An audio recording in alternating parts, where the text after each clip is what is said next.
You know when you give 32 years of your life to a man and he throws it all away for a fling with a woman 20 years younger?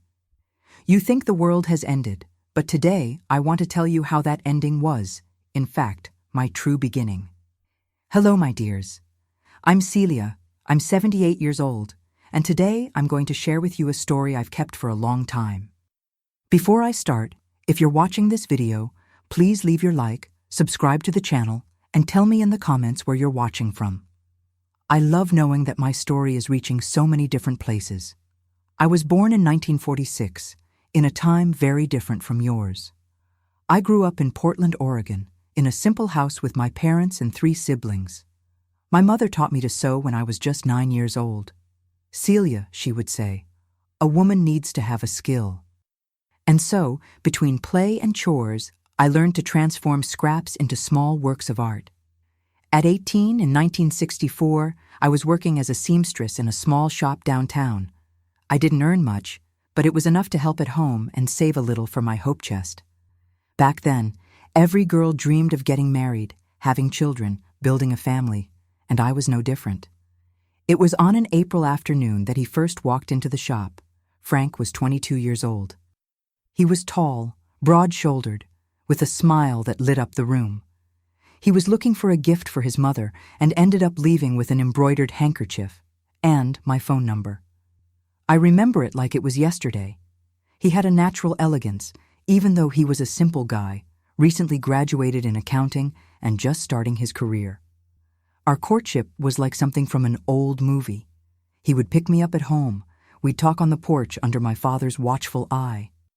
We'd go to the movies on Sundays. After a year, he asked for my hand in marriage. We got married in May 1965 in a simple ceremony at our neighborhood church. I made my own dress, a lace and satin design I had seen in a magazine. Our first home was a rented apartment, so small that when we opened the sofa bed, there was barely room to walk. We slept on a mattress on the floor. We had just a table, 2 chairs, and an old cabinet my mother gave us. But we were happy, you know? That true happiness of those who are building something together, brick by brick. In the early years, I continued sewing at home to supplement our income while Frank worked at an accounting firm. At night, he studied to advance his career. Sometimes we'd stay up late, me sewing, him bent over his books, and we'd share dreams about the future. In 1967, our first son was born, Charles. It was the greatest joy of our lives. I remember Frank crying when he held the boy for the first time. We're going to give him everything, Celia, everything we didn't have. In 1970 came Marianne, and in 1974, Christine. Our family was complete. Life wasn't easy with 3 small children. I washed clothes by hand because a washing machine was a luxury we couldn't afford. I baked bread at home to save money. I mended the children's clothes until I couldn't anymore. But there was always food on the table. The children went to school, and little by little, very gradually, life improved. In 1975, we managed to buy our first house, a simple 2-story in a distant neighborhood. It was also the year Frank was promoted to manager at the office where he worked. I remember the day we arrived with the moving truck. It was a small house, needing repairs, but it was ours. I planted roses in the front yard and a cherry tree in the back. The children each had their own little space. It was our paradise. The years went by, the children growing, Frank prospering in his career. In 1982, he decided to open his own accounting firm with a partner. It was a tight period. We mortgaged the house to get the initial capital. We spent sleepless nights, worried if we had made the right choice. But it worked. The firm grew, gained important clients, and within a few years we were in a comfortable financial situation for the first time in our lives. We could renovate the house, buy a new car, our first brand new one. The children went to good schools. In 1985, we took our first family vacation. We went to California. I'll never forget my children's eyes seeing the ocean for the first time. The 80s were good to us. We worked hard, but reaped the rewards. Frank became a respected accountant in the city, with his own office and several employees. I continued sewing. but now for pleasure, not necessity. I made party dresses for friends, clothes for the grandchildren who were starting to arrive. We had our friends, our Sunday family gatherings, our little traditions. In 1992, we celebrated our silver anniversary, 25 years of marriage. We threw a party at the church hall. We renewed our vows. Frank gave me a diamond ring, the first of my life. We were surrounded by our children, our first grandchildren, friends. I felt like the happiest woman in the world. It was around 1995 that I began to notice small changes. Frank was coming home later and later from work. He talked about expanding the business, about new clients who demanded more time. He bought new clothes, more modern ones, an expensive watch. He started going to the gym. Concern for my health, he said. At first, I thought it was all natural. After all, we were getting older. It was normal to want to take better care of oneself. Mary Ann got married in 1996. Charles was already married with 2 children. Christine was in medical school. The house started to feel empty. It was just me and Frank now, and suddenly it seemed we no longer knew how to talk to each other. Meals were silent. He spent more and more time at the office. When I asked about work, I received vague answers. Boring accounting stuff, Celia, you wouldn't understand. I started finding receipts from expensive restaurants in his coat pockets, places we had never been together. Sometimes I smelled a different perfume on his shirts, nothing too obvious, just subtleties. But after so many years together, you know your husband. You know when something is different. I talked to my friends. They said it was nonsense, that men that age always have a crisis, that it would pass soon. Buy some new lingerie, they suggested. Make a special dinner. And I tried. Oh, how I tried. I started wearing more makeup, taking better care of myself. I made candle-lit dinners. I tried to initiate conversations about the future, about trips we could take now that the children were grown. But Frank seemed increasingly distant. When he was home, he spent hours watching television. He barely touched me anymore. He said he was tired, stressed from work, and I, foolish that I was, believed him. Or maybe I just chose to believe, because the truth would be too painful. In May 1997, we completed 32 years of marriage. I hoped he would remember, that he would plan something special. But the date passed without acknowledgement. He left early for work, as always, and said he had an important meeting that night. He'd be back late. Don't wait up for dinner. That's when I had the idea to surprise him. I prepared a basket with the wine we had drunk on our wedding day. We kept a bottle for special occasions. I made the chocolate cake he loved so much. I wore my best dress. I put on special perfume. I took a cab to his office, imagining his surprise, his smile when he saw me. It was almost 9 p.m. when I arrived. The building was practically empty, just a few security guards in the lobby. I went up to the floor of his office. Most of the rooms were dark, but the light in Frank's office was on. My heart beat faster. I was anxious, like a girl on her first date. I opened the door without knocking, wanting to surprise him, and I was the one who got the surprise. There, leaning over his desk, were Frank and a young woman, so young she could have been our daughter. They were, well, you can imagine. The sound of the door made them separate, startled. The cake slipped from my hands and fell to the floor. It was as if time had stopped. I stood paralyzed at the door, my legs shaking so much I thought I would collapse right there. 32 years of marriage, 3 children raised, and there was my husband, the man I chose for life, in the arms of another woman. She composed herself quickly. She was beautiful, very beautiful. Long hair, young body, the kind of beauty that makes men turn their heads on the street. She grabbed her purse and left, passing by me without saying a word. She just looked at me with a mixture of surprise and pity? Yes, I think it was pity. Frank stood there behind the desk, adjusting his tie, his face a mask of embarrassment and irritation. Not shame or regret, mind you, irritation at being caught. "What are you doing here, Celia?" he asked, as if I were the intruder, as if I had done something wrong. I couldn't answer. I simply turned around and left. I went down the stairs. I don't even remember how. I walked through the city aimlessly for hours. The night was cold, but I didn't even feel it. Inside me, something had broken, something that would never be fixed. I didn't go home that night. I sat on a park bench until dawn, staring at nothing, trying to understand how my life had reached that point. When I finally returned, Frank was already there, sitting in the kitchen, as if waiting for me. He hadn't even called to find out where I was. I sat at the table, still in my clothes from the night before, my eyes swollen from crying so much. We were silent for a long time. I wanted him to speak first, to explain, to ask for forgiveness. Finally, he sighed and said, "Her name is Amanda. She's been working at the office for 2 years. She's my administrative assistant." Just that. As if he were introducing me to someone at a party. There was no remorse in his voice, just exhaustion, as if he could finally take a weight off his shoulders. "How long?" I asked, my voice almost a whisper. "1.5 years," he answered without hesitation.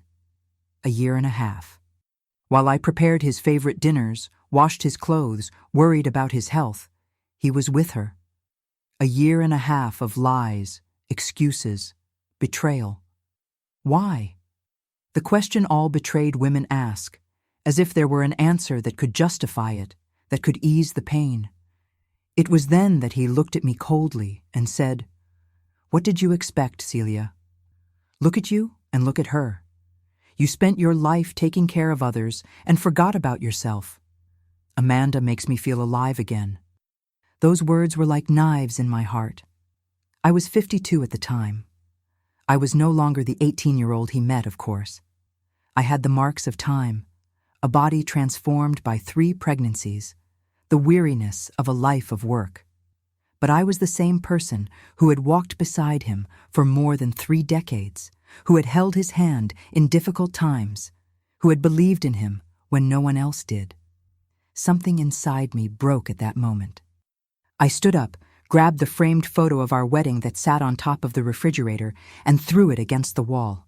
The glass shattered, just like my marriage, my trust, my life as I knew it. I screamed, I cried, I said things I never thought I would say. Frank just watched, impassive, as if watching a bad movie. When I finally calmed down, exhausted, he simply said that he had already consulted a lawyer, that he wanted a divorce as quickly as possible, that he would give me a fair share of the assets, that we didn't need to make this harder than it already was. Harder? He spoke as if we were discussing the division of a business partnership, not the end of a life built together. As if I were an employee being laid off, not the woman with whom he had shared a bed for 32 years, with whom he had raised 3 children. The days that followed were the worst of my life. I couldn't eat, sleep, function. I lost 27 pounds in a month. I spent sleepless nights, going over memories, trying to understand where I had gone wrong, what I could have done differently. The children tried to console me, torn between loyalty to their father and concern for me. The neighbors whispered. I felt the shame of being left, abandoned after so many years. Rock bottom came on a rainy June afternoon. I had gone out to buy bread, one of the few times I managed to force myself out of the house in those weeks. Passing by a restaurant downtown, I saw Frank and Amanda sitting by the window. They didn't see me, but I stood there in the rain, watching how they laughed, how they touched each other, how Frank looked at her the same way he once looked at me. That night, I came home soaked, feverish, at the limit of physical and emotional exhaustion. I opened the bottle of sleeping pills the doctor had prescribed. I thought it would be easier to end it all, to stop feeling that pain that seemed endless. But when I already had the pills in my hand, I saw the picture of my children on the nightstand. Charles, Marianne, Christine, their smiling faces, confident, and I thought, I'm not going to give him the satisfaction of destroying me completely. I'm not going to make my children go through this. I put the pills back in the bottle. I cried until I had no more tears. And then, in the silence of that room that now seemed too big for me alone, I made a promise to myself. This would not be the end of my story. The next day, when the sun rose, something had changed inside me. The pain was still there, of course, and would be for a long time, but along with it had been born a fierce determination, a will to show him, myself, the world, that Celia was not just Frank's wife, that I was much more than the role I had played for so many years. I didn't know yet how this new beginning would be, what form this new life would take. I knew only that somehow I would survive, and more than that, I would find a way to be happy again, however impossible that seemed at that moment. The months following the discovery of the betrayal were the darkest of my life. July 1997 arrived with a particularly harsh winter in Portland, and the cold outside seemed to reflect the ice that took over my heart. The divorce proceedings were moving forward, cold and impersonal, like those papers full of legal terms I barely understood. Frank had left home a week after our confrontation. He took only his clothes and personal belongings, saying I could keep the rest for now, as if he were doing me a favor. I learned later that he was living in an apartment downtown, not far from his office. I didn't need much imagination to know that Amanda frequented the place. Our house, the one we built together, suddenly seemed too big and strangely empty. At night, the silence was deafening. I wandered through the rooms like a ghost, touching the furniture, looking at the photographs on the walls, portraits of a family that no longer existed, at least not in the way I knew it. The worst part wasn't the loneliness, though it weighed heavily. The worst part was the memories. Every corner of that house held a piece of our history. The mark on the kitchen wall where we measured the children's heights, the worn spot on the sofa arm where Frank always sat to read the newspaper, the small garden we planted together in the back. I couldn't look at anything without a memory hitting me, opening wounds that had barely begun to heal. The children took turns keeping me company. Charles would come have lunch with me on his days off. Marianne called every day, worried. Christine, who was finishing college in San Francisco, came back home for a few weeks, claiming she needed to research something at the local university library. I knew it was a lie, that she had interrupted her studies because of me, and that only increased my guilt. Because I felt guilty, you know?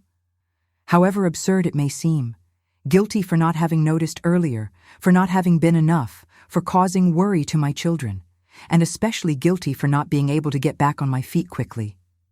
Why was it so hard? Why couldn't I just move on, as everyone advised me? In August, the lawyer called to say that Frank had made an offer.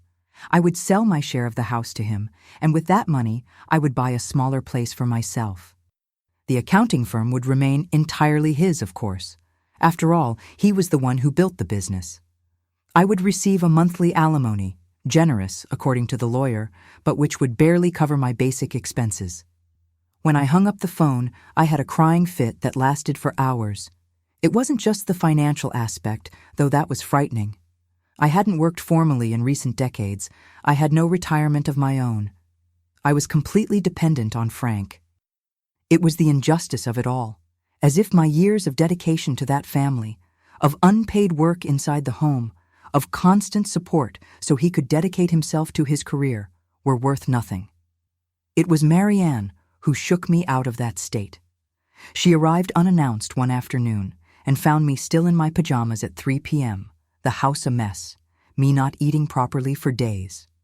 "Enough, Mom," she said with a firmness that surprised me. "Let's take a shower, put on decent clothes, and get out of here." I tried to argue that I wasn't in the mood, that I preferred to stay home, but she was unyielding. Half an hour later, there I was, showered, hair combed for the first time in days, being practically dragged out of the house. Marianne took me to a cafe downtown, a small, cozy place with wooden tables and a delicious aroma of fresh coffee and homemade cakes. While we waited for our order, she took my hand across the table. "You need to react, Mom. Not for me, not for Dad, not for anyone, for yourself." I tried to explain how hard it was, how lost I felt, how I didn't even know where to start. She listened patiently, her eyes so much like mine, full of understanding and a wisdom I didn't expect to find in someone so young. "You know what I learned when Peter broke up with me last year?" she said, referring to the boyfriend who had left her after 3 years together. "That no one can define my worth, not a man, not society, no one. Only I can do that." Her words stayed with me. That night, lying in bed, staring at the ceiling, they echoed in my mind. Who was I, after all? I had been a daughter, a wife, a mother, always defined in relation to someone else. But who was Celia? Just Celia. The next day, I woke up determined to make at least one concrete change. I called the lawyer and said I wouldn't accept Frank's offer. I wanted half of everything: the house, the firm, the investments. After all, that wealth had been built during our marriage with my support and sacrifice too. The lawyer seemed surprised by my determination. He promised to talk to the other party and call me back.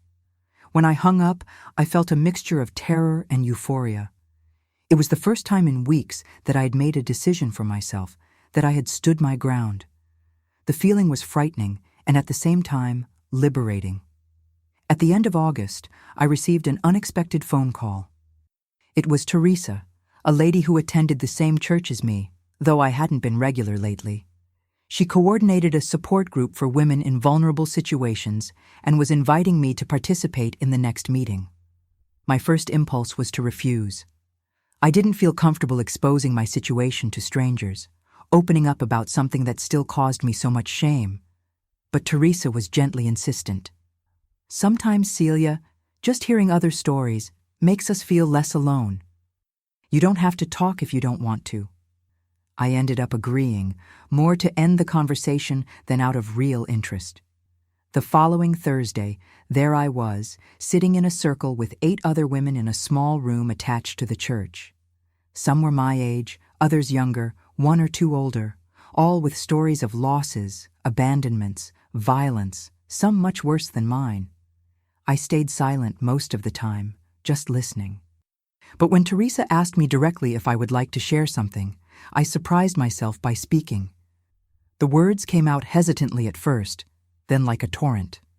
I told about the 32 years of marriage, about the betrayal, about the fear of the future. When I finished, there were tears in the eyes of several women, and for the first time, they weren't just tears of pain in mine, but also of relief from sharing that weight. One of the ladies, Mrs. Odette, waited for everyone to leave to come talk to me. She was almost 70 and had been left by her husband 10 years earlier, after 4 decades of marriage. At first, I also thought my life was over, she told me, with a serene smile that intrigued me. But you know what?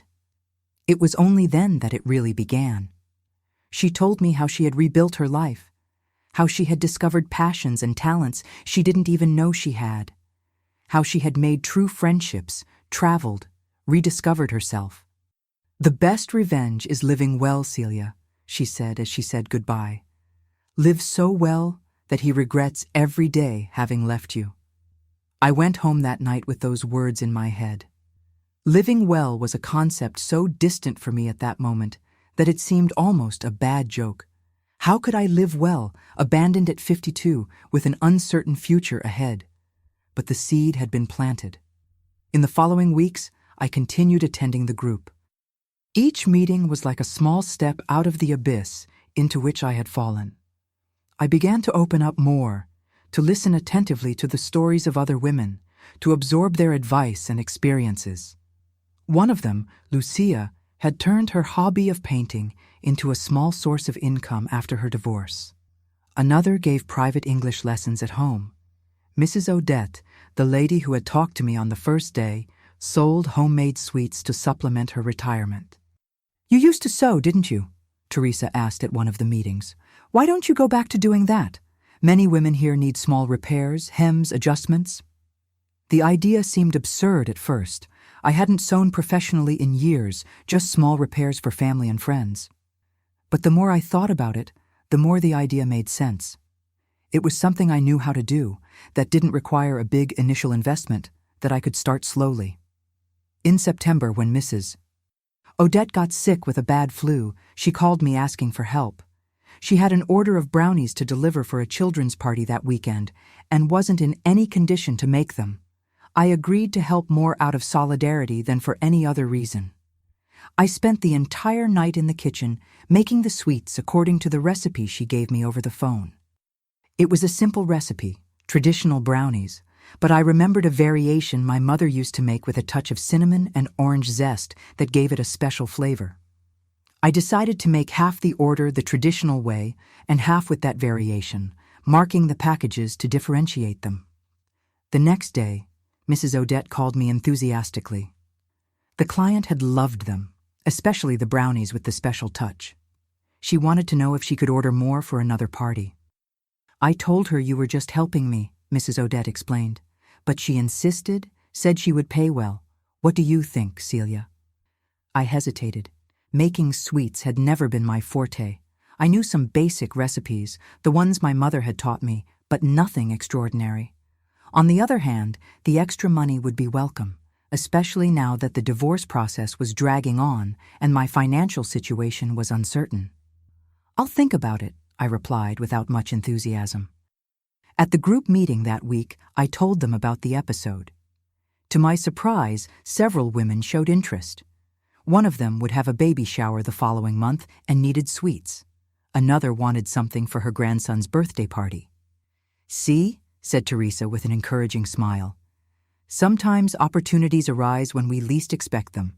We just have to be open to them. I went home that night with 3 small orders, 2 baby showers and a children's birthday party. It wasn't much, but it was a start. Something to occupy my mind, my hands, and that could bring some extra money. The next morning, I opened my mother's old recipe book. I flipped through the yellowed pages, looking at the handwritten notes, the spatters that stained some sheets. Silent witnesses to so many recipes tested over the years. At the back of the book, I found a section titled Party Sweets, recipes my mother made only on special occasions. Some I didn't even remember tasting. I spent the day testing some of them. Brownies, coconut kisses, peanut candies, the traditional sweets that couldn't be missing from any party in my youth. But I also experimented with variations, brownies with coffee, with cinnamon, with orange zest, coconut kisses with toasted coconut, peanut candies with a touch of ginger. The kitchen, which had become an almost hostile place in recent months, a space where I barely entered to make the basics for my survival, began to fill again with aromas, movements, life. I found myself humming while stirring the condensed milk in the pan, an old habit I had forgotten. When the sweets were ready, I needed someone to try them and give me an honest opinion. I called Marianne, who came with her husband and little daughter, my 3-year-old granddaughter. Seeing them sitting at the kitchen table, trying the sweets, complimenting, making suggestions, brought a feeling I hadn't had in months, the feeling of being useful, of creating something that brought joy. "Mom, this is delicious," said Marianne, biting into a coffee brownie. "Are you sure you've never done this professionally before?" The question made me smile. No, I had never made sweets to sell. I cooked for the family, of course, but my culinary talents had always been geared toward everyday meals, not festive treats. "It's a start," I replied without much conviction yet. But it really was a start. The first orders were delivered and generated more requests. The money wasn't much, but it gave me a small independence, the feeling that I could eventually support myself without depending entirely on Frank's alimony. More importantly, though, it wasn't the financial aspect. It was how I felt making those sweets. There was something deeply satisfying about transforming simple ingredients into small, sugary works of art, seeing the smile on the face of those who tried them, receiving the compliments, the requests for more. It was as if, through that manual work, I was rebuilding not just a source of income, but myself. In October, the divorce process finally moved forward. After much negotiation, we reached an agreement. We would sell the house and split the value. Frank would keep the firm, but would pay me a fair amount for my share. It wasn't everything I wanted, but it was better than the initial offer. And I was tired of fighting. With the money from the sale of the house, I bought a small apartment in a quiet neighborhood not far from where Marianne lived. It was a modest place, 2 bedrooms, living room, kitchen, but it was mine. For the first time in my life, my name was the only one on a property deed. The move was painful and liberating at the same time. Painful because it meant leaving behind the scene of so many memories, the house where my children grew up. Liberating because it was a new beginning, a space all my own, without ghosts from a past that no longer existed. In the new apartment, I transformed the dining room into a production space for the sweets. I bought bigger pots, specific utensils, pans, ingredients in quantity. Orders kept coming, mainly through the support group and the contacts I made there. And so, almost without realizing it, when 1997 was coming to an end, I was no longer just the abandoned woman, the betrayed wife. I was Celia, the confectioner whose sweets made people close their eyes in pleasure when they tried them. Celia, who had her own money, her own home, and who was slowly beginning to rediscover her own strength. Oh, my dears, how strange it is to look back now with the wisdom of my 78 years and realize that that moment that seemed like the end of everything was, in fact, just the beginning of an incredible journey. When 1998 arrived, I was in my new small apartment at 53 years old, with the feeling of living a life I had never imagined for myself. The divorce had been officially finalized in December, exactly 1 week before Christmas. I signed the papers with a mixture of sadness and relief, the official end of a 32-year story, but also the beginning of my new chapter. That first Christmas alone was different from everything I had experienced. The children split up. Charles and his family had lunch with Frank, while Marianne and Christine came to my apartment. I prepared a simple but special dinner. When they asked if they could help, I realized I was used to doing everything alone, being the mother who takes care of everyone. Allowing my daughters to take on part of the tasks, to contribute not just with their presence, but with work, was a small revolution in our family dynamic. During dinner, Christine announced that she had been accepted for a medical residency at an important hospital in Portland. She would be coming back home for at least a few years. Her presence in the city was one of the best gifts I received during that period. January brought an unexpected increase in sweet orders. The holiday parties had made my brownies and coconut kisses circulate among more people, generating new customers. Suddenly, I found myself having to refuse orders because I couldn't handle them all. It was Christine who suggested I hire help. "Mom, you're losing money by refusing orders. Why don't you call someone from the support group to help? I'm sure there are women there who would be happy with a job, even if temporary." The idea seemed scary at first. Hiring someone meant taking on a commitment, formalizing something that until then was just a home arrangement to supplement my income. But after spending an entire night awake to handle a large order for a quinceañera, I realized Christine was right. At the next support group meeting, I mentioned I needed help with the sweets. Immediately, 2 women volunteered. Lourdes, a 60-year-old lady who had recently lost her husband, and Joanna, a 28-year-old who was separating and urgently needed income to support 2 small children. We arranged a test the following week.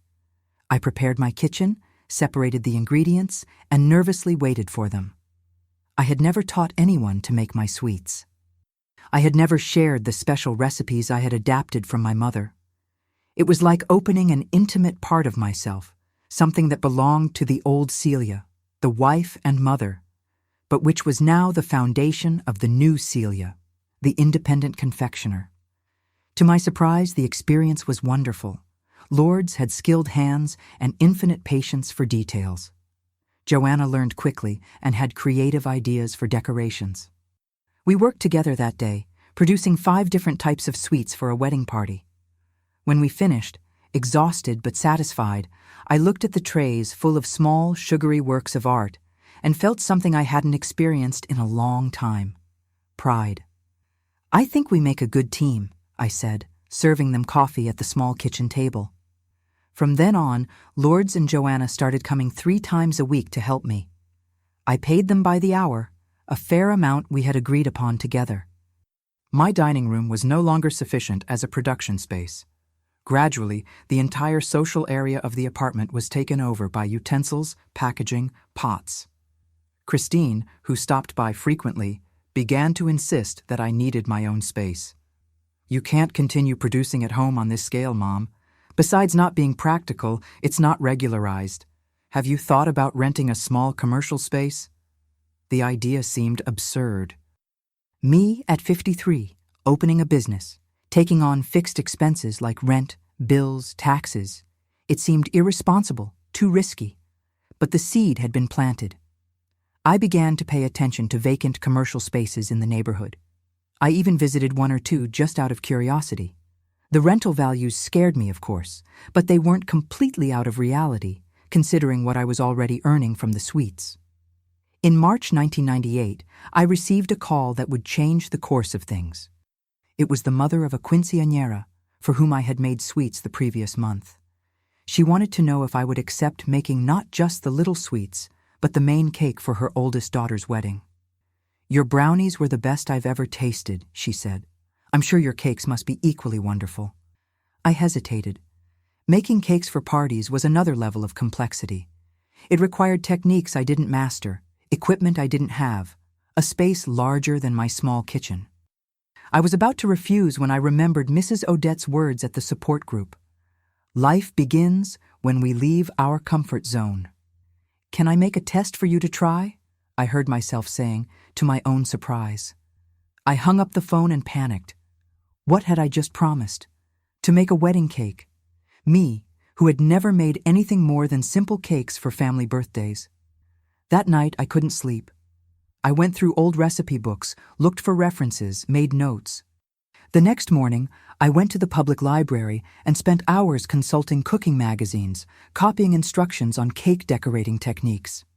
Then, I stopped by a party supply store and invested in pans, piping tips, cake bases, an investment that compromised a good part of my savings for the month. For an entire week, I practiced. I made and remade batters, experimented with frostings, tested fillings. My neighbors never ate so many cakes as during that period. Finally, when I thought I had reached an acceptable version, I invited the client to taste. I waited anxiously while she tried each combination I had prepared. Her face didn't reveal much, which only increased my nervousness.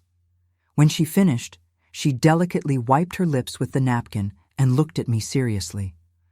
"Mrs. Celia," she said, and paused for what seemed like an eternity.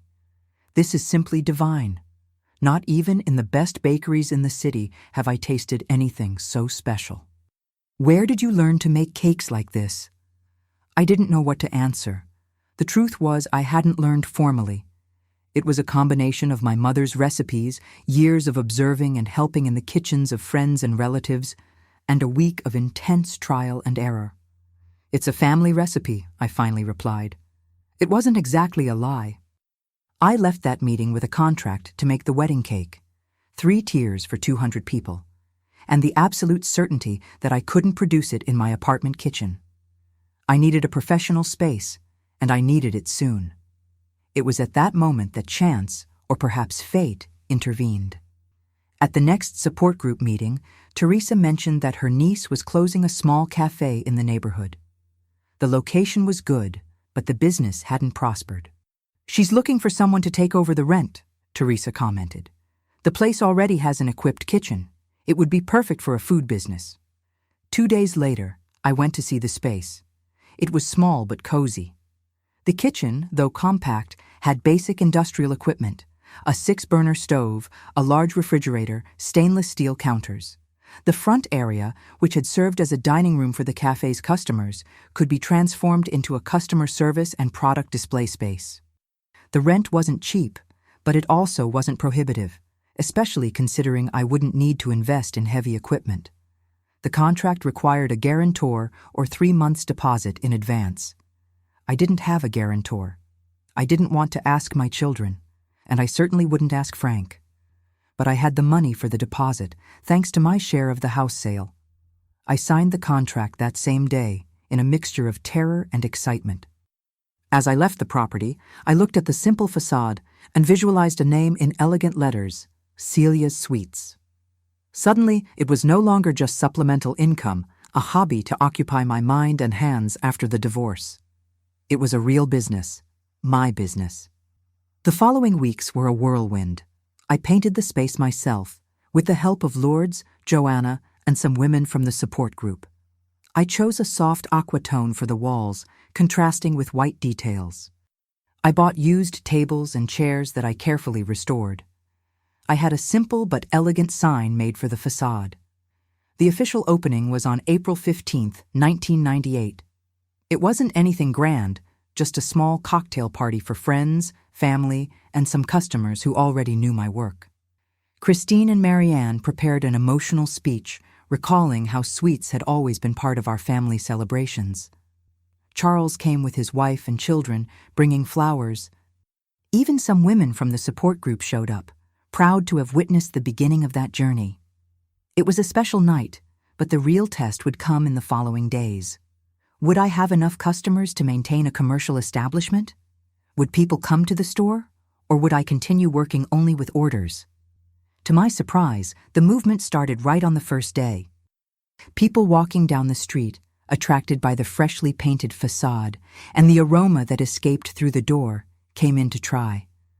I offered tastings of small portions of my traditional sweets, brownies, coconut kisses, wedding cookies, and also some more elaborate creations, like the coffee brownie with cardamom, which had become my specialty. In the first months, I worked harder than ever. I woke up at 5 a.m. to start production, closed the store at 7 p.m., and often continued working late, preparing special orders. Lourdes and Joanna came to work with me full-time, and soon I needed to hire another person, Helena, a 19-year-old who had just moved from a small town and was looking for her first job. The wedding cake that had precipitated all that change was an absolute success. The bride cried when she saw it, and I received so many compliments during the party that I left there with 3 new orders for other events.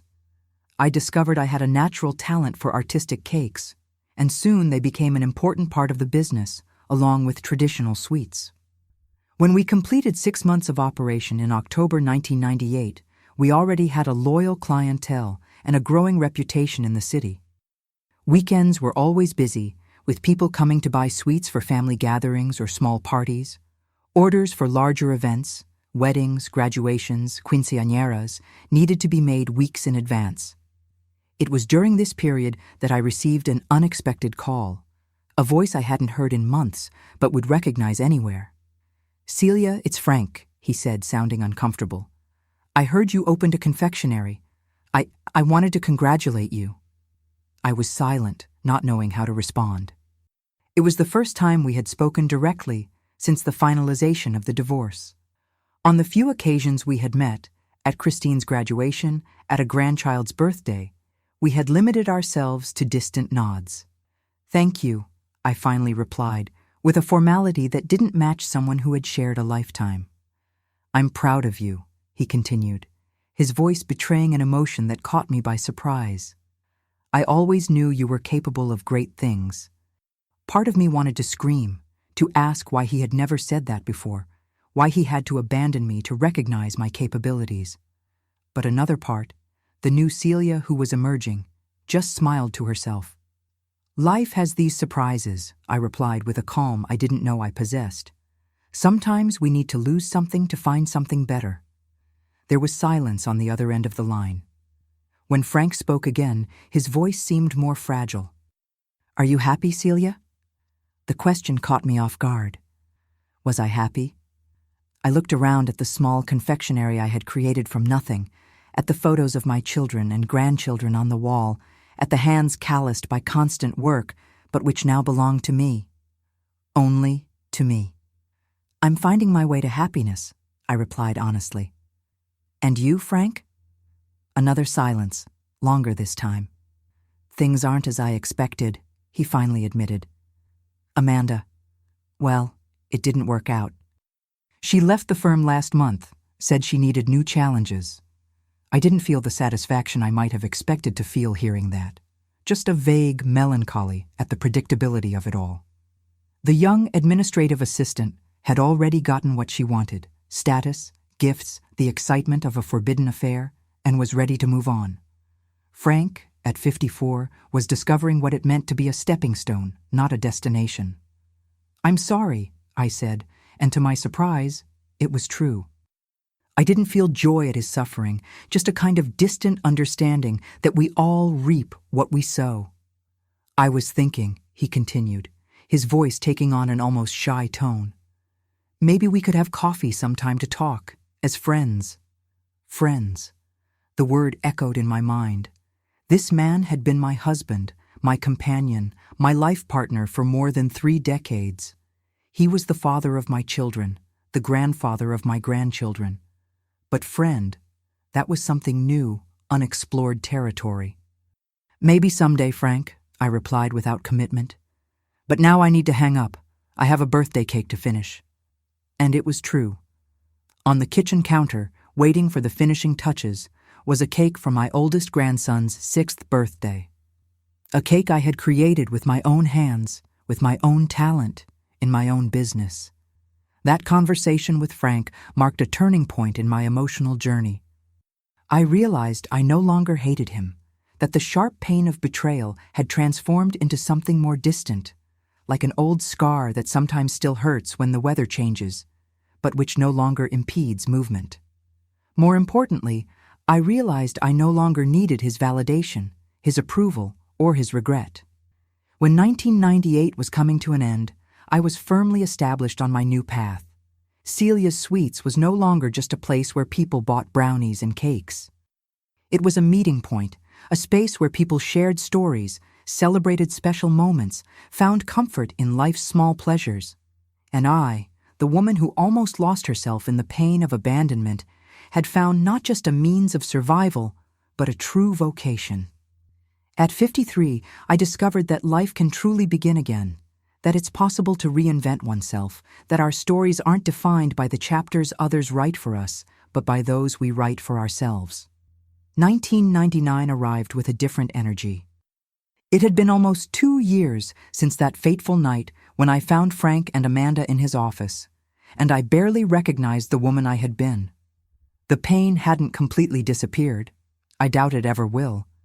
But it had transformed into something different, less sharp, more like a distant echo that occasionally makes itself heard. Celia's Sweets was prospering modestly. We weren't the most famous confectionery in Portland, but we had our space, our loyal clientele, our reputation for quality and warm service. Shortly after the new year, I realized we needed to expand. The kitchen space could no longer accommodate the growing demand, especially for wedding cakes, which had become our specialty. The property owner offered me the shop next door, which had been vacant for a few months. It was a perfect opportunity to expand, but also a significant financial commitment. I sat down with Christine, who had become my informal advisor for business matters, and we analyzed the numbers. "Mom, the results show we can take the risk," she said, after reviewing the balance sheet from recent months. "But it will require more from you, more employees, more responsibilities, more work." At 54, I wondered if I had the energy for it. My body no longer responded as before. The sleepless nights preparing orders left deeper marks. The back pain from standing for hours was more persistent. But there was also a new vitality, a purpose that drove me forward. "I'll do it," I decided, "but not alone. It's time to bring someone in to help me with management." Lourdes, who had been working with me since the beginning, was the natural choice. At 61, she had the maturity and reliability I needed. Plus, she had shown a special talent for organization and dealing with clients. I offered her a small partnership in the business. She would contribute work while I covered the costs of expansion. It was a perfect solution. We kept the business in the family. I wouldn't need to split myself between 2 locations, and Lourdes could start her own entrepreneurial journey with an already established brand. The renovation took 2 months. We knocked down the wall between the 2 shops, expanded the kitchen, created a more welcoming space for customers to sit and enjoy our products. We invested in better equipment, a more modern refrigerated display case, decoration that reflected the business's personality, elegant without being pretentious, welcoming without being too informal. When we reopened in March 1999, Celia's Sweets was no longer just a neighborhood confectionery. We had transformed into a reference space for special events. Invitations to gastronomy fairs began to arrive, as well as requests for interviews for local newspapers and gastronomy magazines. It was at one of these fairs, in June 1999, that fate played one of its ironic tricks on me. We had a booth at Portland's Bridal and Party Fair, an important event that brought together the main suppliers in the sector. Our tasting table attracted a constant line of people interested in trying our creations. I was explaining the details of a wedding cake to a client when I felt a gaze upon me. I looked up, and there she was, Amanda. Older than the last time I saw her, of course, but still beautiful, still with that youth that had attracted Frank. Our eyes met for an instant. I saw recognition in her eyes, followed by something that seemed to be embarrassment. She made a motion to move away, but then seemed to change her mind and walked toward me. "Mrs. Celia," she said, her voice hesitant. I took a deep breath, asking the client to give me a minute. I turned to Amanda with a calm that surprised even me. "Yes, Amanda. How are you?" She seemed uncomfortable, nervously fidgeting with her purse. "Fine, thank you. I saw your booth and recognized your name. Your sweets look wonderful." I offered her a brownie from the nearest tray. She accepted, biting into it timidly. "It's delicious," she said, seeming genuinely impressed. There was a moment of awkward silence. What does one say to the woman who once slept with your husband, who was partly responsible for the end of a 3-decade marriage? "Are you here for work?" I finally asked, opting for neutrality. She nodded. "Yes, I work for an event decoration company now. I'm the project manager." More silence. She looked around at the well-set-up booth, at the team working coordinatedly, at the photos of elaborate cakes we had made. "You've built something incredible here," she commented. And there was something in her voice that sounded like admiration. "After I left the accounting firm, I heard you had opened a business, but I didn't imagine it was something like this." I realized then that she didn't know much about me. To Amanda, I was just the older wife, the woman who stayed home, the faded figure on the few times we crossed paths at social events before the separation. She never imagined that woman could transform into the businesswoman standing before her. "Life takes us down unexpected paths sometimes," I replied without going into details. Amanda hesitated, as if wanting to say something more.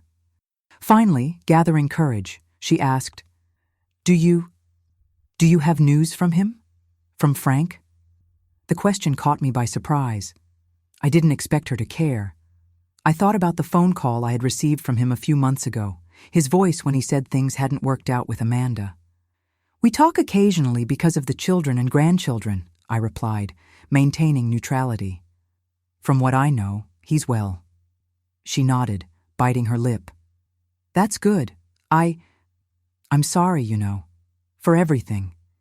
Was it a sincere apology or just a social formality? It didn't really matter. What happened between Frank, Amanda, and me was part of a past I no longer revisited frequently. "Life goes on, Amanda," I simply replied. "For all of us." She looked at me for a long moment, as if trying to decipher something. Then she thanked me for the sweet and moved away, disappearing into the crowd of fair visitors. That brief, unexpected encounter left me thoughtful for the rest of the day. Not because of Amanda's presence itself, but because of what she represented. A closed chapter of my life, a wound that had healed without my fully realizing it. That night, back at the confectionery, I shared the episode with Lourdes as we closed the register.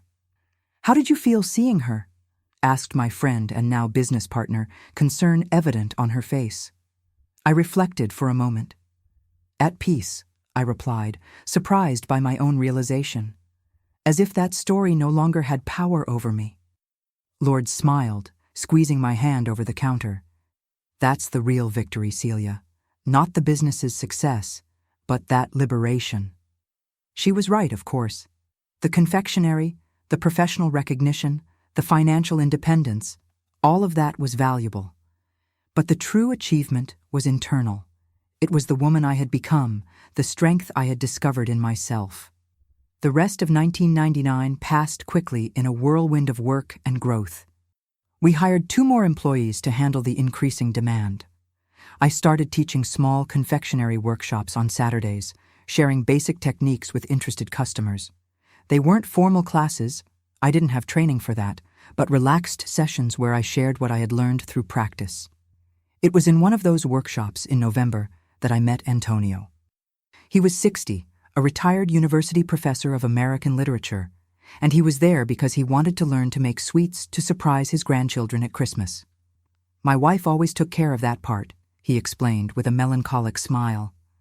Since she passed away 2 years ago, family celebrations have never been the same. There was something charming about the way he spoke, about his large hands, a bit clumsy, trying to shape the brownies, about the genuine attention with which he listened to my instructions. At the end of the class, he thanked me effusively and asked if he could come back the following week to learn more. Of course, I replied, feeling an unexpected warmth in my cheeks. It will be a pleasure. Antonio became a constant presence at the Saturday workshops. After a few weeks, he started staying after class, helping me organize the kitchen while we talked about books, music, the city, life. It was easy to talk to him. There were no expectations, no shared past, just 2 mature people discovering affinities. In December, he invited me to a concert at the university. I hesitated. I hadn't gone out with a man since I met Frank, decades ago. The idea made me nervous and a bit scared.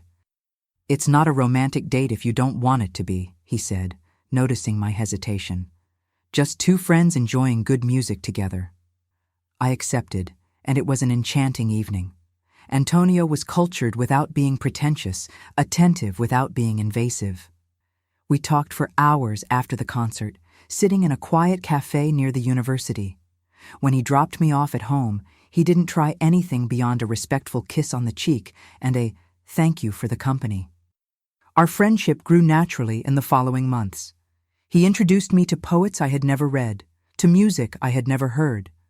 I taught him to make homemade bread, to recognize the right point for brownies, to appreciate life's small, everyday pleasures.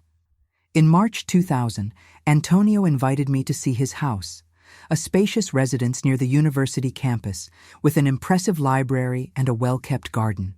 As we walked among the rose bushes, he cultivated himself. He gently took my hand. "Celia, I know we both carry stories, losses, scars. I'm not asking you to forget your past, nor will I forget mine. But I'd like to know if we can build something together in the time we're given." It wasn't a passionate declaration from an impetuous young man. It was the serene invitation of a mature man who knew the value of companionship, affinity, affection built day by day. "I need time, Antonio," I replied honestly. "I spent so much time being someone's wife that I'm still learning to be just Celia." He smiled understandingly. "All the time in the world. I'm in no hurry." And so we continued in a slow dance of approach and discovery. It wasn't the overwhelming passion of youth, but something deeper, calmer, wiser. Sometimes he would come to the confectionery and sit reading while I worked. Other times I would go to his house and we'd cook together or simply talk late into the night, sharing stories, fears, dreams. In May 2000, unexpected news shook our routine. Christine came to visit me at the confectionery, visibly agitated. "Mom, do you know about Dad?" My heart raced. "What happened to him?" "He's hospitalized. It seems he had the beginning of a heart attack last night." Frank, hospitalized. The news hit me with surprising force.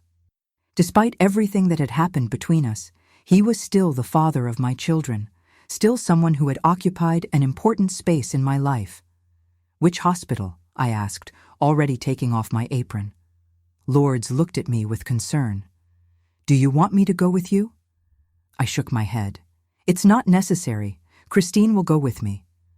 The hospital was a few miles from the confectionery. During the drive, Christine updated me on the situation. Frank had felt chest discomfort while at the office. A colleague took him to the emergency room, where he was diagnosed with the beginning of a heart attack. It hadn't been serious, but the doctors kept him hospitalized for observation and tests. Charles is with him now, Christine explained. Marianne went earlier but had to leave to pick up the kids from school.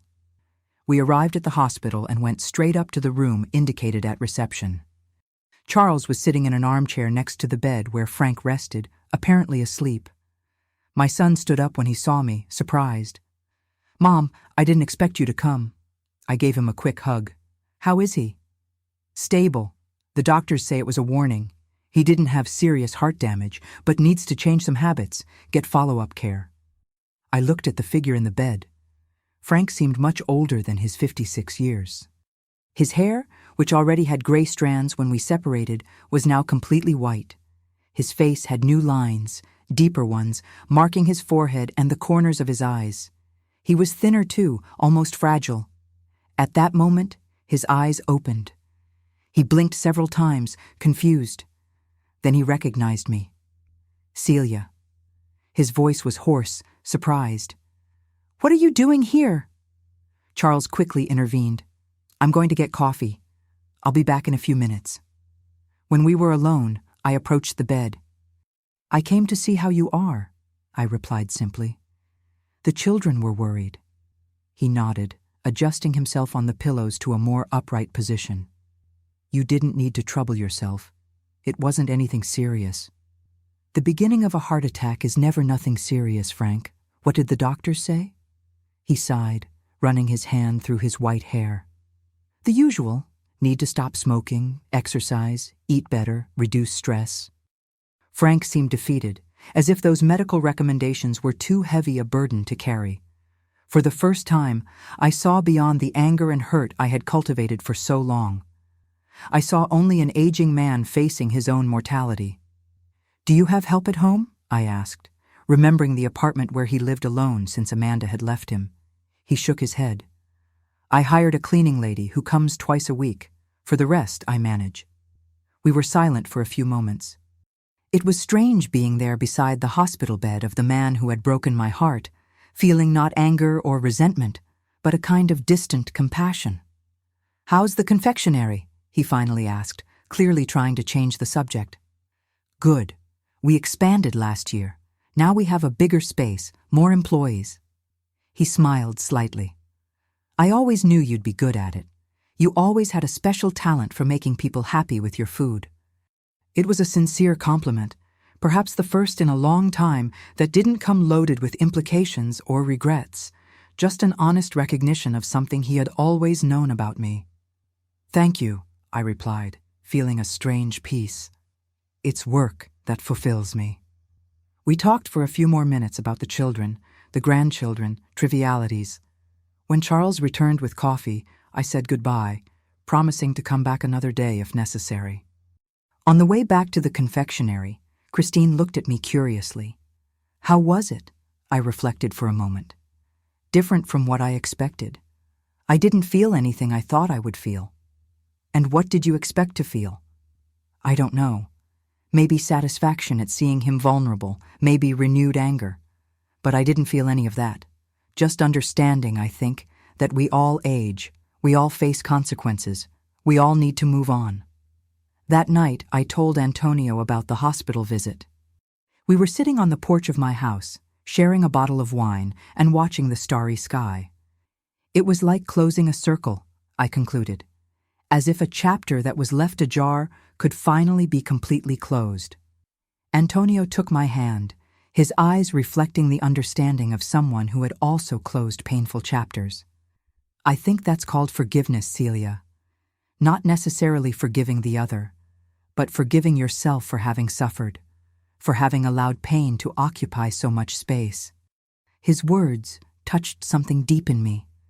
That was it. I hadn't forgiven Frank for the betrayal, but I had forgiven myself for having built my identity around him, for having lost myself when he left, for having taken so long to find my own strength. "You know," I said, looking at the stars, "I think I finally understand what the real revenge is for those who hurt us." Antonio raised an eyebrow, curious. "And what would that be?" "Being happy." I replied with quiet certainty. Not performative happiness, the kind we display so the other person sees and regrets, but real, deep happiness that comes from being at peace with who we are, with the choices we've made, with the path we've traveled. He smiled, squeezing my hand affectionately. And are you achieving that revenge? I looked at him, at the starry sky, at the small but cozy house I had created for myself, and I thought about the confectionery, the children, the grandchildren, the true friendships I had cultivated in recent years. I'm on the way, I replied with a serene smile, and it's a surprisingly sweet journey. That night, when Antonio said goodbye with a soft kiss on my lips, our first real kiss, I didn't feel guilt, fear, or the sense of betraying a past that no longer belonged to me. I felt only the promise of a future still being written, a new chapter waiting to be lived. And so, my dears, I discovered that life has many unexpected curves, some painful, others wonderful, that our greatest challenges can become our greatest blessings, that it's never too late to start over, to reinvent ourselves, to find joy in small and large achievements. But there's still more to tell about how all this brought me here, at 78 years old, sharing my story with you. The 2000s marked the beginning of a new phase in my life. At 55, I experienced sensations I had never known before. The freedom to make my own decisions without consulting anyone. The pride of building something with my own hands, and the sweetness of a relationship based on mutual respect and admiration. My relationship with Antonio flourished slowly, like a plant that needs time to create strong roots. There was no urgency of youth, just the quiet certainty of two people who knew the value of genuine companionship. We met 2 or 3 times a week, dividing our time between my house, his, and of course, the confectionery. Antonio was enchanted by the Celia's Sweets environment, often bringing a book and spending hours sitting at a table in the corner, watching the movement, chatting with customers, occasionally helping when the flow increased. His large hands, a bit clumsy, would never master the refined techniques of confectionery, but he had a natural talent for making customers feel welcome, for telling stories that enchanted children while they waited for their sweets. In 2001, when my oldest granddaughter turned 15, I personally prepared every detail of the party. The 5-tier cake was my masterpiece up to that point, each layer representing a phase of her life, from childhood to that moment of transition to adulthood. Antonio stayed by my side throughout the celebration, holding my hand when I got emotional seeing the girl, so similar to Marianne at the same age, blowing out the candles. "You created something extraordinary, Celia," he told me. And he wasn't just referring to the cake. It was also that year that I made an important decision for the business. Our clientele had expanded beyond the neighborhood, and we received orders from all over the city. The space, even after the expansion, was starting to feel tight again, especially during peak times like Christmas and wedding season. Lourdes, who had become not just my business partner, but a dear friend, suggested we open a second store, this time in a more central neighborhood. "We have customers who come from across the city to buy your cakes, Celia," she argued. "Imagine if we made their lives easier with a more accessible location." The idea was tempting, but also frightening. Expanding meant taking on new risks, hiring more people, dividing my attention between 2 locations. At 56, I wondered if I had the energy for this new challenge. It was Christine who helped me make the decision. One Sunday afternoon, while we were having lunch as a family at my house, she brought a folder full of spreadsheets and projections. "I did a complete analysis, Mom. The numbers support the expansion, and it doesn't have to be just you managing everything. It's past time you brought someone from the family into the business, don't you think?" I looked at her, surprised. Christine was a doctor, had a promising career at the hospital where she worked. She had never shown interest in getting involved with the confectionery, beyond being a loyal customer and a proud daughter. "Are you suggesting—" She smiled, that smile that always reminded me of when she was little and had a mischievous idea. "I'm thinking about a career change. I actually like medicine, But in recent years, I've felt something is missing. Watching you transform your passion into a successful business, I realized I also want to create something with my own hands. Christine's proposal was clear. She would invest her savings in the new store and take over management of the new location, while I continued focused on the original store and creating new products. It was a perfect solution. We kept the business in the family, I wouldn't need to split myself between two locations, and Christine could start her own entrepreneurial journey with an already established brand. In March 2002, we inaugurated the second Celia's Sweets unit in an elegant Portland neighborhood. The space was larger than the original, with a slightly different concept.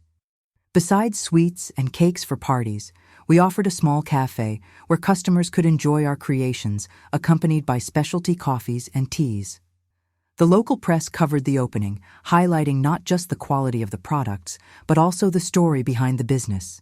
How a middle-aged woman had reinvented herself after a traumatic divorce, transforming a home skill into a successful enterprise. The article, published in a major newspaper, left me with mixed feelings. On one hand, I felt proud to see my journey recognized and valued. On the other, it was strange to see intimate aspects of my life exposed that way, transformed into a kind of inspirational tale for public consumption. "Does this bother you?" Antonio asked after reading the article. I reflected for a moment. Isn't it uncomfortable to see my pain transformed into an overcoming narrative? He considered the question with the seriousness he always dedicated to my concerns. "Maybe," he finally replied, "but it's also powerful to see how your story can inspire other people in similar situations. How many women of our generation feel invisible after losing the role of wife? How many believe it's too late to start over?" His words echoed in me in the following days, especially when I started receiving messages and visits from women who had read the article. Some came to the confectionery just to shake my hand and say my story had given them hope. Others sought me out to ask for advice on how to start their own business, how to overcome fear of the unknown, how to find strength amid pain. I realized that without intending to, I had become a kind of reference for middle-aged women seeking reinvention. It was a responsibility I hadn't asked for, but which I accepted with humility and gratitude for the opportunity to transform my own scar into a bridge for other people. It was in this context that the invitation arose to participate in a program on local radio, a special interview for International Women's Day in March 2003. I was initially reluctant. I had never been someone who sought the spotlight. But Antonio encouraged me. "Your voice needs to be heard, Celia. Not just for you, but for all those who haven't yet found the courage to use their own voice." The interview was an unexpected success. What should have been a half-hour conversation extended to almost 2, with listeners calling to ask questions, share their own stories, thank me for the inspiration. The station received so much positive feedback that they invited me to a weekly segment where I could share not just recipes, but reflections on life, work, relationships. Thus was born Conversations with Celia, a radio program that would become an important part of my life for years to come. Every Thursday, for an hour, I talked with listeners about the most varied topics, from how to make the perfect brownie to how to rebuild self-esteem after a separation. I had no pretensions of being a therapist or professional counselor. I was just a woman sharing her experience, her discoveries, her reflections on life. The program grew, gained popularity especially among women over 50. I received letters, yes, physical letters, not just emails, from listeners from various cities, some telling how they had found courage to change their lives after hearing my story. In one of those letters, a 62-year-old lady told how she had opened a small bed and breakfast at the beach after separating from her husband of 40 years. "I thought my life was over," she wrote, "until I heard you talking about how the end of one chapter can be the beginning of a much more interesting story." On the personal front, my relationship with Antonio deepened. In 2004, after 4 years together, we decided to live in the same house, not out of financial necessity or social pressure, but from the simple desire to share our daily lives. We chose to buy a new place that didn't carry memories from our previous relationships. A spacious house in a quiet neighborhood with a garden where Antonio could cultivate his roses and a roomy office where I could experiment with new recipes. We didn't officially marry.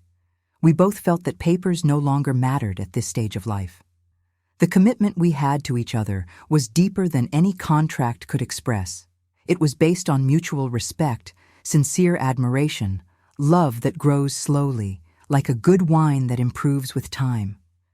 In 2005, something happened that I never imagined possible. Frank showed up at the confectionery. It had been years since I'd seen him, except on family occasions like weddings and graduations, where we maintained a polite distance. He was older, naturally, but seemed in better shape than when I visited him in the hospital 5 years earlier. He dressed with discreet elegance, his white hair well trimmed, his face marked by wrinkles that told stories. He hesitated at the door, clearly uncomfortable, until Lourdes recognized him and discreetly called me in the office. "Your ex-husband is here," she whispered, concern evident in her eyes. "Do you want me to say you're busy?" I took a deep breath. "No, it's fine. I'll see him." I walked to the main room, where Frank waited standing, looking at the sweet displays with apparent interest. When he saw me, he straightened up, adjusting his tie in a nervous gesture I recognized from so many years of living together. "Hello, Frank," I greeted, keeping a neutral tone. "How can I help you?" He cleared his throat, visibly uncomfortable. "Can we talk in private? I won't take much of your time." I led him to my small office in the back of the store. I offered him coffee, which he accepted with a nod. We sat facing each other, separated by the old desk I had rescued from an antique dealer and restored with my own hands. "You've transformed this place," he commented, looking around. "Everything is very beautiful." "Thank you, but I imagine you didn't come here to compliment the decor." He smiled slightly, acknowledging my characteristic frankness. "No, indeed. I came because I'm retiring. I'm going to pass the firm to Charles. He's proven to be an excellent accountant, better than I ever was." I nodded, waiting for him to continue. Frank rotated the coffee cup between his fingers, searching for words. "When you approach the moment of ending a career, of passing the torch, you end up reflecting on life, on the choices we made," he continued. "I didn't always make the right choices, Celia. You know that better than anyone." I remained silent, allowing him to follow his own pace. There was no anger in me, just a tranquil curiosity about where that conversation would lead us. "I came to apologize," he said finally, raising his eyes to meet mine. "Not just for what happened with Amanda, but for all the years I didn't value what we had, when I didn't see your strength, your talent, your dedication." The words were sincere. I could feel it. There was no rehearsal in them, just the raw honesty of a man facing his mistakes. "Why now, Frank? After so many years?" He sighed, running his hand through his white hair. "Because now I understand better. Because I saw what you built after our separation. Because I listened to your radio program and realized the impact your words have on so many people's lives." I was surprised. "You listened to my program?" He nodded, a bit embarrassed. "Every Thursday." At first, I confess, it was out of curiosity. Then, because I really appreciate what you say, the way you approach difficult topics with so much humanity. We were silent for a moment, absorbing the strangeness of that situation. The man who had broken my heart listening to my weekly reflections on life, love, overcoming. "I accept your apology, Frank," I said finally. "Not because you deserve forgiveness, but because I deserve peace." He nodded, understanding the nuance of my response. "Are you happy, Celia?" "Really happy." The question caught me by surprise, not because of its content, but because of the sincerity with which it was asked. I thought about the prosperous confectionery, about the 2 stores now managed by a competent team that included my own daughter. I thought about the radio program, about the letters I received, about the women who found inspiration in my story. I thought about Antonio, about the quiet, deep love we shared, about the house we were building together. I thought about the grandchildren growing up, about Sunday lunches, about small daily joys. Yes, I replied, with a certainty that came from deep in my soul. I'm happier now than I ever imagined I could be. He smiled, a sad but genuine smile. I'm happy for you. Truly. When Frank said goodbye, there was no drama or resentment, just the quiet closure of a chapter that had been turned long ago. That night, I told Antonio about the unexpected visit. We were sitting on the porch of our new house, watching the sunset that painted Portland's sky with shades of orange and pink. How did you feel? He asked, always attentive to the nuances of my feelings. I reflected for a moment. At peace, I finally replied, as if a circle had completely closed. There are no more loose ends, no unresolved issues. Just acceptance that everything happened exactly as it should have happened. The following years brought new chapters, new challenges, new joys. In 2008, my first great-grandchild was born, a girl with the same curious eyes that Marianne had as a baby. In 2010, Christine expanded the confectionery concept, opening a third store with a different format, a confectionery school where we offered courses for professionals and amateurs. In 2012, at 66, I decided to gradually step away from the daily management of the stores, not out of exhaustion or inability, but from the desire to dedicate more time to other projects. The radio program had evolved into a broader format, now broadcast in several Oregon cities. I received invitations to speak at events focused on women's entrepreneurship, reinvention and maturity, overcoming personal challenges. Antonio accompanied me whenever possible, my loyal and loving companion. When he couldn't go, he waited at home with a dinner prepared by his own hands, now more skilled in the kitchen, eager to hear the details of each event. In 2015, we received the news that no one is prepared to hear. Antonio was diagnosed with advanced pancreatic cancer. The doctors were honest from the beginning. The prognosis wasn't favorable. We would have, with luck, a few months together. Those were, paradoxically, some of the most precious moments of our relationship. Each day gained special meaning. Each conversation, unique depth. Each touch, indescribable tenderness. We didn't waste time with lamentations or revolts against the inevitable. Instead, we concentrated our energies on fully living the time we had left. Antonio passed away on an October morning, serenely, in our home, holding my hand. His last word was my name, whispered with so much love that I can still hear it in the quietest moments. The grief was deep, but different from the devastation I felt when Frank left me.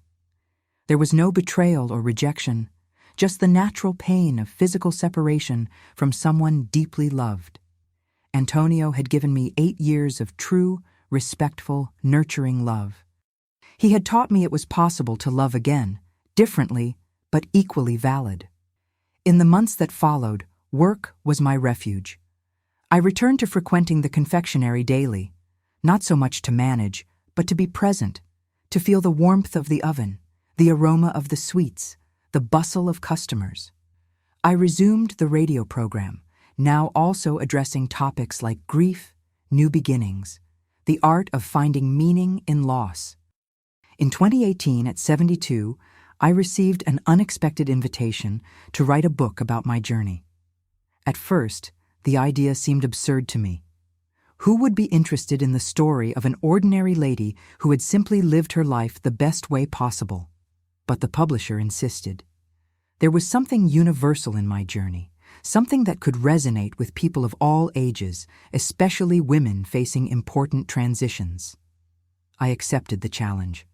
For a year, I dedicated myself to organizing my memories, reflecting on the lessons learned, finding words to express feelings that often seemed beyond language. The book, Sweet New Beginnings: How I Lost a Husband and Found Myself, was published in 2019 and to my surprise had a warm reception. The book signings were emotional moments where I met women, and some men, who identified with different aspects of my story. Some came after traumatic divorces, others after professional losses, Still others seeking inspiration to start a new chapter after retirement or the departure of children from home. It was at one of these signings in a bookstore in downtown Portland that I ran into Amanda again. She was in line, holding my book, visibly nervous. When her turn came, she placed the book on the table and said in a low voice, "I don't know if you remember me." Of course I remembered. Her face was more mature. Fine lines marked the corners of her eyes. Her hair was shorter and with some gray strands, but she was still unmistakably the woman who had once been in my husband's arms. "I remember, Amanda," I replied calmly. "How are you?" She seemed surprised by my tranquil reaction. "Fine, thank you. I read your book twice, actually. It's extraordinary." I thanked her for the compliment, waiting for her to continue. There was something more she wanted to say. I could tell by the way she hesitated, how her fingers drummed nervously on the book's cover. "I wanted you to know that I've learned a lot from my mistakes," she said finally. "What I did to you, to your marriage, I have no excuses. I was young, selfish, but that doesn't justify it. I just hope you know that person isn't who I am anymore." I looked at her, really looked beyond the crystallized image I held in my memory. I saw a middle-aged woman carrying her own scars, seeking her own redemption. "We all evolve, Amanda," I replied, as I signed her book. "We all deserve the chance to become better people." When I returned the book, I added, "You know, in retrospect, maybe I should thank you." She looked at me, confused. "Thank me? If it weren't for that night at the office, I might never have discovered my own strength. I would never have opened the confectionery, written this book, touched the lives of so many people. Sometimes what seems like our biggest disaster ends up being our biggest gift." Tears glistened in her eyes. "You're extraordinary, Mrs. Celia. Now I understand why this book is touching so many people." That encounter, as unlikely as it was meaningful, was one more confirmation that life rarely follows a predictable script. The people who hurt us can become catalysts for our transformation. The endings we fear can be just the prelude to much richer beginnings. Today, at 78 years old, I look back with a mixture of astonishment and gratitude for the path traveled. The Celia's Sweets chain now has 5 stores, managed mainly by Christine, with the help of some grandchildren who showed interest in the business. The radio program transformed into a podcast, reaching an even wider audience. The book is in its 4th edition, and there are talks about a possible film adaptation, something that makes me laugh at how surreal it seems. Frank passed away last year at 76, at peace with his family by his side. I was present at the funeral, not out of obligation, but out of respect for a shared history, for children and grandchildren we love, for decades that, despite everything, formed who I am today. I live alone now, by choice, in the same house I shared with Antonio. The rose garden he planted continues to flourish, cared for by my hands, which, though more wrinkled and less agile, still find joy in creating beauty, whether through flowers, words, or the sweets I occasionally still make for my great-grandchildren. Life taught me that there's no magic formula for happiness, no foolproof recipe for overcoming adversity. Each person has their own path, their own rhythm, their own ingredients. The important thing is to remember that no matter how painful the present moment is, it's just that, a moment. And moments pass, transform, make room for new possibilities. If there's one message I'd like to leave for you, my dears, who have followed my story this far, it's this. It's never too late to start over. It's never too late to discover dormant talents, to cultivate new friendships, to open your heart to love, to find purpose and meaning. Life doesn't end with a divorce, a retirement, a loss. It just changes direction, offering new paths, new landscapes, new adventures. And now, as I close this account, I want to thank each of you who dedicated time to hear the story of a lady who simply refused to give up, who found in the crumbs of a broken heart the ingredients to create something new, something sweet, something truly her own. If my story touched your heart in some way, if it brought hope for a difficult moment, If it inspired a small step toward your own new beginning, then the whole journey was worth it. Because in the end, maybe that's what really matters. Not just the lives we live, but the lives we touch along the way.